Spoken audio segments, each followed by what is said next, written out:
Capitalism has not always existed in the world, and it will not always exist in the world.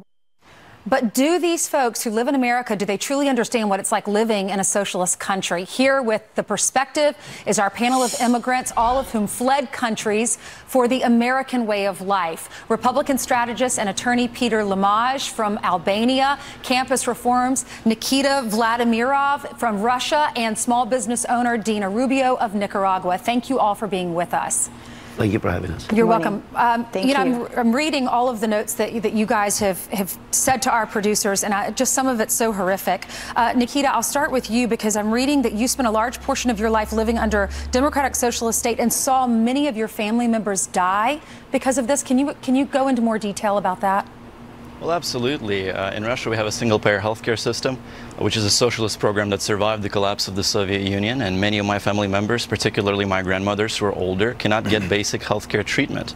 And unfortunately, this is a problem also for my friends who live in Russia, still there, who are not as lucky as I am to have moved to the United States. So it's a very big issue, and hearing politicians here in the United States advocate for systems such as a single-payer healthcare system is very frightening to me indeed.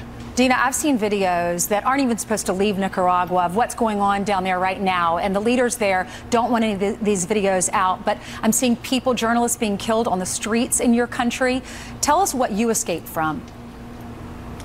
I came in 1981, and I lived through the war. Unfortunately, the same. I saw people on the streets, and I saw airplanes going over my house.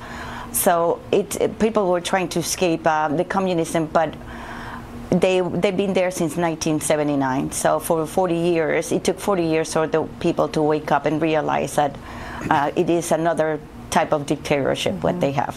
You have people here that are running under a socialist ticket. The Democratic Socialists of America, the paid membership was about 5,000. Just last week, the paid membership hit 45,000. 42 people are running for office here in America at the federal, state, or local levels. Formal endorsement from the DSA. Now, Peter, you say there's no such thing as democratic socialism. You say that's an oxymoron. Explain that. Well, what I mean by that is this, that you cannot have a democratic socialism. Socialism is coercion.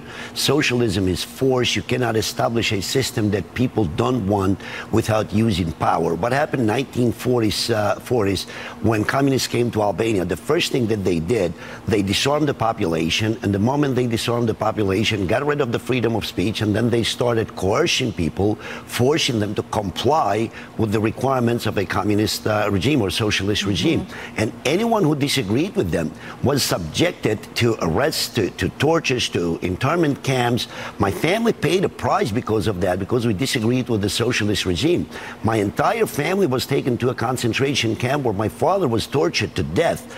I don't get it how the younger generation in the United States would embrace a system that has failed all over the world. And every time that we tried it in Eastern Europe, including Russia, and the gentleman who is speaking here today will give you the exact same examples that I'm giving you, that unless ordinary folks like you and I get involved and push back, socialism is coming to the United States and is not going to look good for our children and grandchildren. All right. Thank you all for being with us. I'm so glad you're here in America. God bless you all. Thank you for having us. Thank you. You're welcome. Thank you for having us. A veteran firing back at the thieves who stole